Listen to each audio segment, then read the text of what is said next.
சீர்காழி புங்கனூரில் குடிநீருக்காக ஆர்ப்பாட்டம் நடத்தி வந்த நிலையில் அதிகாரி ஒருவர் மயங்கி விழுந்த சம்பவம் பெரும் பரபரப்பை ஏற்படுத்தியுள்ளது.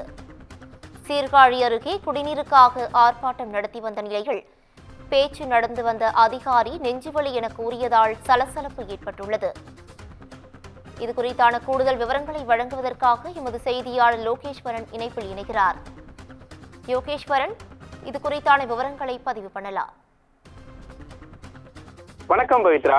மயிலாடுதுறை மாவட்டம் சீர்காழி தாலுகா அருகே உள்ள புங்கனூர் கிராமத்தில் பொதுமக்களுக்கு விநியோகிக்கப்படும் குடிநீர் உப்பு நீராக வருவதால் நல்ல குடிநீர் விநியோகம் செய்ய வலியுறுத்தி தமிழக வெற்றி கழகம் சார்பில் அவரது மாவட்ட செயலாளர் கோபி தலைமையில் அக்கட்சியினர் மற்றும் பொதுமக்கள் சாலையில் அமர்ந்து ஆர்ப்பாட்டத்தில் ஈடுபட்டனர்.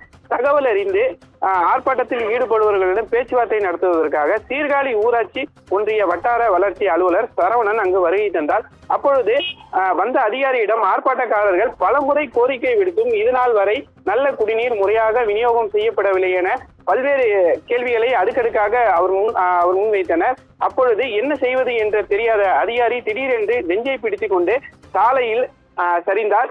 அப்பொழுது நெஞ்சு வலிப்பதாக கூறி வலியால் துடித்தார். ஆர்ப்பாட்டக்காரர்கள் உடனடியாக 108 ஆம்புலன்ஸை வரவழைத்த நிலையில் சுற்றியுள்ள ஆர்ப்பாட்டக்காரர்கள் அங்கு நடக்கக்கூடிய அனைத்து நிகழ்வுகளையும் வீடியோ எடுப்பதை அறிந்த அதிகாரி சரவணன் சுதாரித்துக் கொண்டு ஆம்புலன்ஸ் வேண்டாம், தனது வாகனத்திலேயே தான் மருத்துவமனை செல்வதாக கூறியது அவ்விடத்தில் இருந்து உடனடியாக புறப்பட்டு சென்றார்.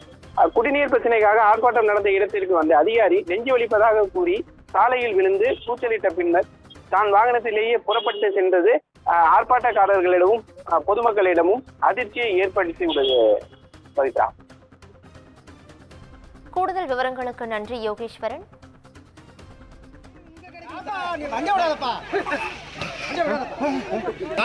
ரொம்ப முடியல